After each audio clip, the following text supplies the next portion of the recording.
lá? Hoje a gente vai mergulhar numa combinação assim bem interessante que os nossos materiais trouxeram, né? Uma filosofia antiga, o estoicismo e temas super atuais. Linguagem corporal, amor, até igualdade de gênero. Temos uns trechos aqui que falam de sinais de atração, a visão estoica dos relacionamentos. Sim, e o papel das mulheres também, que é um ponto bem curioso para a época. Exato.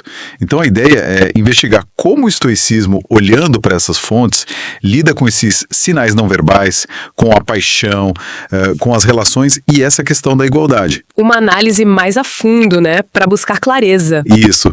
Uma busca rápida, mais profunda. Então tá. Vamos começar a desembaraçar isso. Ótimo. Bem, o ponto central do estoicismo, e as fontes deixam isso claro, não é ficar tentando decifrar, sabe, esses sinais externos, tipo linguagem corporal, para controlar ou prever o outro. O foco deles é todo no nosso mundo interior. Cultivar a virtude, gerenciar as emoções, as nossas reações. A chave é observar o que acontece, assim, de forma imparcial e responder com razão, né? Não no impulso. Entendi. Mas é curioso porque uma parte das fontes que a gente tem aqui descreve sinais bem específicos de atração feminina. Sim, sim. Tipo morder o lábio, um toque mais sutil, a postura, até o olhar prolongado. Como é que um estoico lida com isso na prática? Ignora ou observa de outro jeito? Essa é a questão.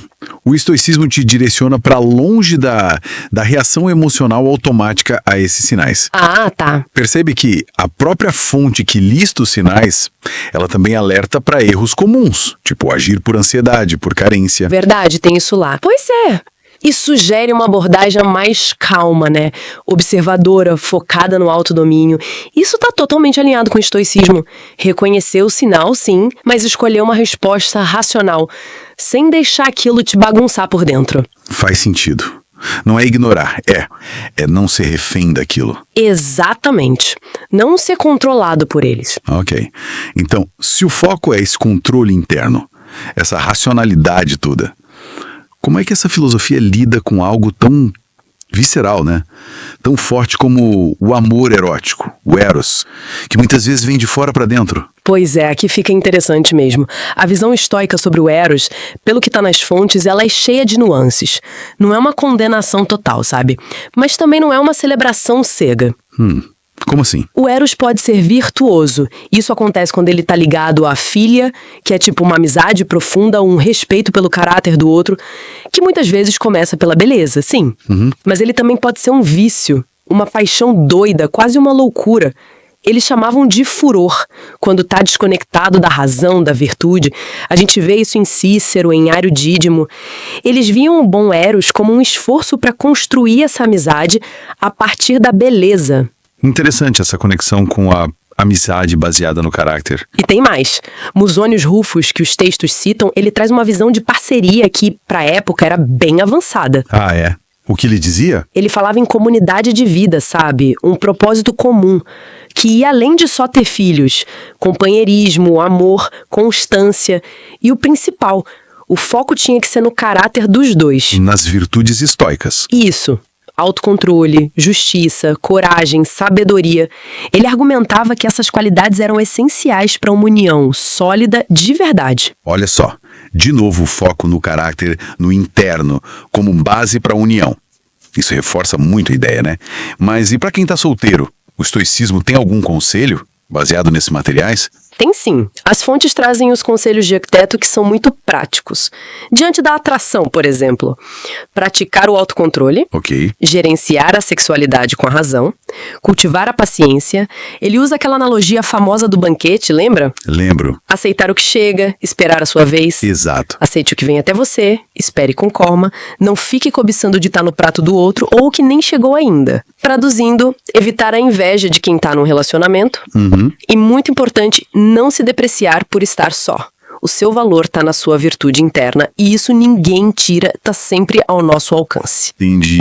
E essa ideia de razão e virtude como algo universal, isso nos leva à questão da igualdade, né? O que as fontes dizem sobre como os estoicos viam as mulheres. Sim, e isso é bem notável para a época. Figuras como Pórcia Catone são até citadas como exemplos de força estoica. Ah, legal. Mas o Musônios Rufus, de novo, é central. Ele defendia abertamente que as mulheres deviam receber educação filosófica. O argumento dele, segundo as fontes, era simples. Se elas compartilham da razão, então têm a mesma capacidade intelectual e moral que os homens para buscar as virtudes: sabedoria, justiça, coragem, autocontrole. Quer dizer, a base da capacidade era a mesma. Exatamente. Sêneca e Epiteto também fizeram críticas à forma como as mulheres eram objetificadas. Claro, a gente tem que lembrar o contexto histórico, né? Sim, não dá para esperar um feminismo moderno ali. Não mesmo. Mas os princípios estoicos centrais, razão, virtude, são na essência igualitários. E é interessante ver como hoje muitas mulheres estão contribuindo para o estoicismo moderno, né, enriquecendo essa tradição. Muito bom. Então, para a gente amarrar o que a gente tirou dessas fontes, seja olhando para sinais sociais, lidando com paixão, relacionamentos, ou pensando em igualdade, a mensagem histórica que fica é: foca na sua bússola interna. Isso, foca na virtude, na resposta racional, no autodomínio. Perfeito? E fica talvez uma provocação, né, para quem tá ouvindo a gente refletir, se a gente parte dessa ideia histórica de observar sem reagir na emoção. Como seria a nossa experiência da atração, da conexão, se a gente conseguisse ver os sinais externos sem ser dominado por eles? Interessante. Será que isso levaria a gente para além de só ler sinais? Para um entendimento mais profundo do outro e da gente mesmo? Ou, pensando por outro lado, num mundo tão focado em aparência, né? Como é que a gente pode resgatar essa sabedoria estoica de botar o caráter em primeiro lugar como base para construir relações que durem de verdade? Fica aí para pensar.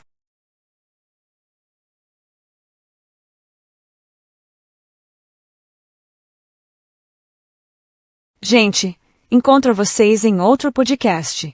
Não esqueçam de se inscrever no nosso canal.